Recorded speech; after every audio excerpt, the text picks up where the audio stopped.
Welcome back to Superbly Said Advanced English Vocabulary and Phrases. Hey everyone! Yeah, today the content we're looking at is actually taken straight from a SpeakDuo lesson. That's right. And if you want to practice these kinds of phrases, you should definitely visit SpeakDuo.com. Mm-hmm. You can meet people from all over, practice English on video calls, and really, boost your confidence. Absolutely. So let's just dive right in. We're focusing on some really useful phrases for advanced learners today. First up, an all-time high.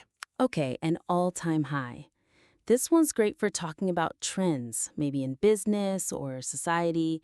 It means the highest level something has ever reached. Right, ever, since records began, essentially. Exactly. So you might hear something like, house prices are at an all-time high right now. It suggests a peak, historically speaking. And it's important, I think, to get the nuance here. It's not just like a recent peak or the highest in recent memory. No, exactly. Using all time carries real weight. It means, the absolute highest point based on all available data. You have to be a bit careful not to overuse it, casually, perhaps? That's a really good point. It lends authority, which is why it could be useful in, say, an IELTS context if you're asked about societal trends. Mm-hmm. You might say, well, I'd say stress levels are at an all-time high, especially at work.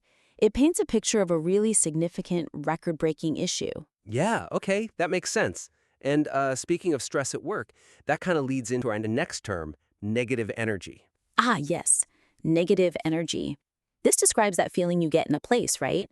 An unfriendly, discouraging, almost heavy atmosphere. Definitely. You walk into a room sometimes and just feel it. People might say, ugh, I don't like going in there. The place is just full of negative energy. Right. But how is it different from just, say, bad vibes? Is it stronger? I think so, yeah. Bad vibes can be more temporary or personal, maybe, whereas negative energy often describes something more persistent, almost, embedded in the environment. Like systemic tension or ongoing conflict? Exactly. The source material actually links it well. It asks, where do you feel the most negative energy? And the sample answer points right to a concrete situation. Honestly, in crowded offices where people are arguing all the time. Ah, okay. So it's not just a vague feeling. It often points to a real, underlying problem in that space. Precisely. It captures that cumulative effect. Got it. Okay. Let's shift gears a bit. From the environment to roles within the home. The next phrase is the man of the house. Right. The man of the house. This refers to the person traditionally male who's expected to take responsibility, maybe make the big decisions in a household. Yeah, the example sentence is quite stark. When his father left, he had to become the man of the house. And it's different from just being the breadwinner, isn't it? Oh, definitely, yeah. Breadwinner is purely about earning money. The man of the house implies more, like domestic leadership, authority, that kind of responsibility. It's got that traditional weight to it.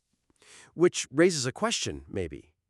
Is this phrase still relevant, or is it a bit outdated for, globally advanced English? Could it be a trap? That's a fair challenge. I think it's included because you do still hear it, and understanding it is important for cultural literacy, especially when discussing, say, changing family structures or gender roles.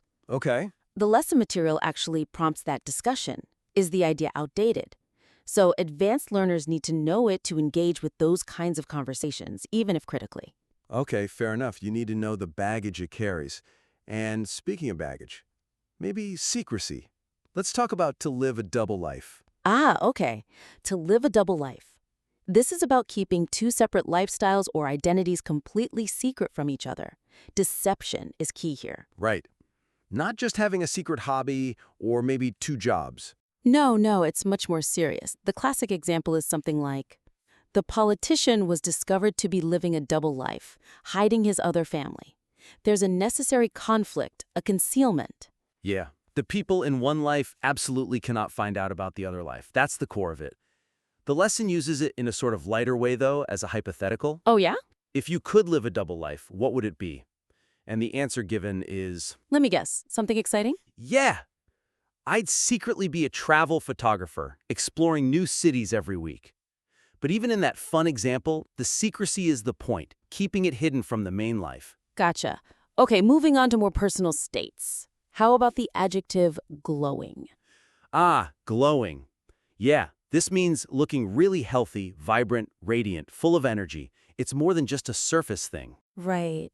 So how would you distinguish it from, say, blushing or flushed? Because learners might mix those up. Good question. Blushing or flushed are usually temporary, right? Like your cheeks get red from effort or maybe embarrassment. Mm-hmm. But glowing, it suggests a deeper, more sustained state of well-being or happiness that just shines through, like you're radiating health. Okay, that makes sense. The example fits perfectly then. After her holiday, she was glowing with happiness. That post-vacation look. Exactly. You might say that to a colleague returning from leave. Wow, you're glowing. It's a real compliment about their renewed vitality. Nice. And that kind of well-being maybe helps us with the next phrase, to support each other. Yes, to support each other. This is fundamental in relationships. It means giving help, encouragement, sympathy, being there for someone. So it's different from just collaborating or cooperating on a task? Oh, definitely. Yeah. Collaboration is task-focused. Supporting each other is more about the emotional, moral, psychological help, that kind of care. Like the example says, true friends always support each other in tough times. It's about that deep relational strength. Precisely. And the lesson explores this by asking about differences, like, do men support each other as much as women do? Focusing on that emotional backing. Interesting. Okay, 2 more phrases focusing on dealing with negativity or disappointment. First, at least. Ah, at least. This is a really common one. It's used to point out a small positive, a silver lining, even when the overall situation is bad. Right, it's like finding one good thing. It acknowledges the negative first, then offers a small consolation. Yeah, exactly. Like the example, he failed the exam, but at least he has a passion for learning. You accept the failure, but find a small positive point. It's concessive. Okay. And finally, a very different vibe. That sucks. Yeah, very different. That sucks is super informal, colloquial. It just means something is really bad, unfortunate, or unfair. Definitely need to stress the informality here, right? You wouldn't say this in a formal report or to a senior executive you don't know well. Absolutely not. It's for casual conversation, expressing strong, immediate disappointment or sympathy with friends. It's much more direct and emotional than saying, oh, that is unfortunate. Yeah, it builds rapport through shared feeling. Like the example about a friend's vacation being canceled. Your immediate reaction might be, oh man, that sucks. Exactly. It shows you get how bad it feels for them. Okay, so that's our 8 phrases. Now we could just do a standard quiz. We could. But maybe let's test the application. Since these are advanced phrases, nuance is key. Good idea. Let's jump straight into our vocabulary quiz. I'll read the question and options. Okay, sounds good. Listeners, try to pick the best meaning. Question 1. An all-time high most nearly means. Option A, a high point likely to fall.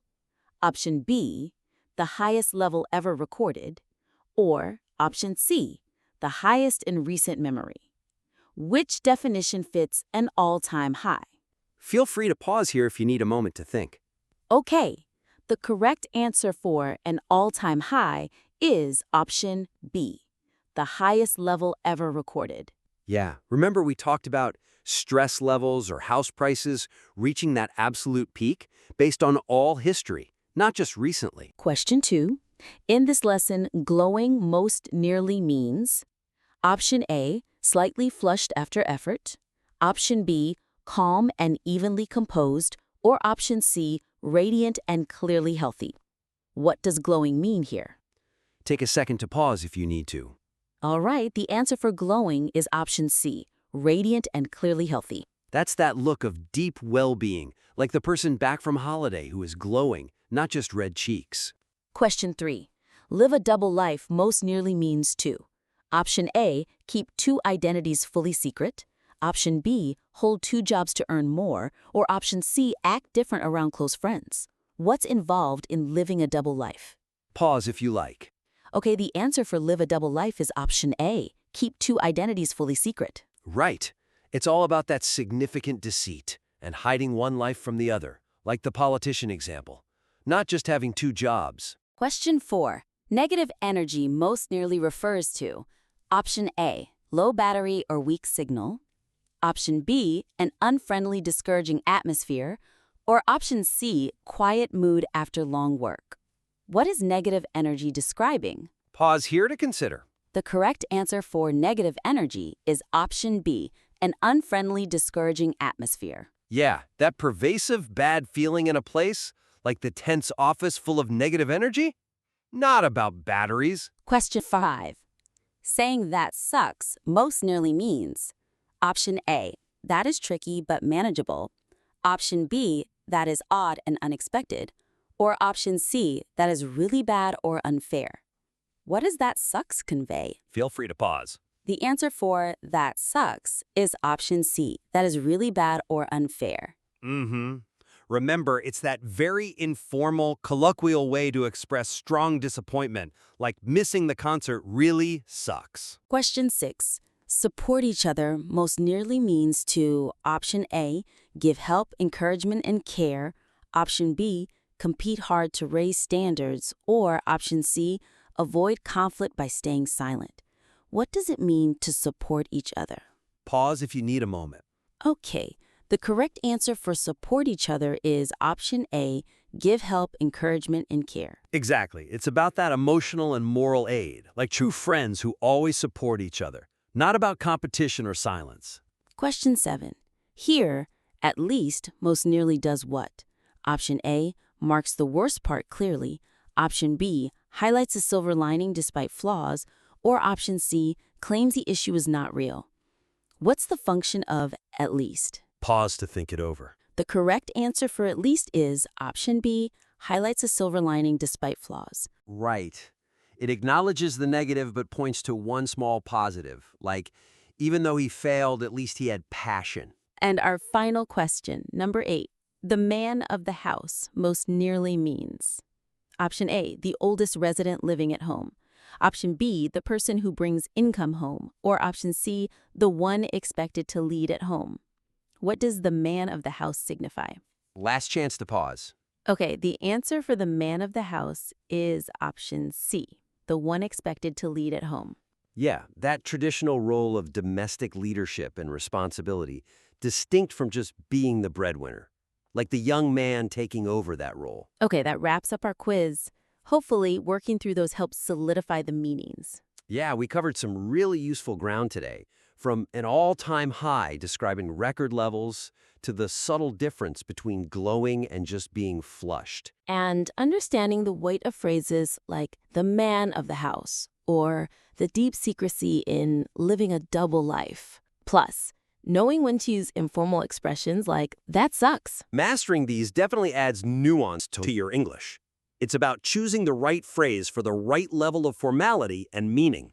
Absolutely. And remember to check your email. We'll send out the daily quiz link and a review of today's critique. And don't forget, head over to SpeakDuo.com to practice. You can try SpeakDuo Premium. Basic gives you unlimited practice sessions for just $10 a month. Or go Pro for $18 a month, which includes unlimited sessions plus that valuable AI feedback to help you improve even faster. And there's a 30% discount if you sign up for a 6-month plan. Definitely worth checking out. Thank you for joining us for this advanced English vocabulary and phrases critique.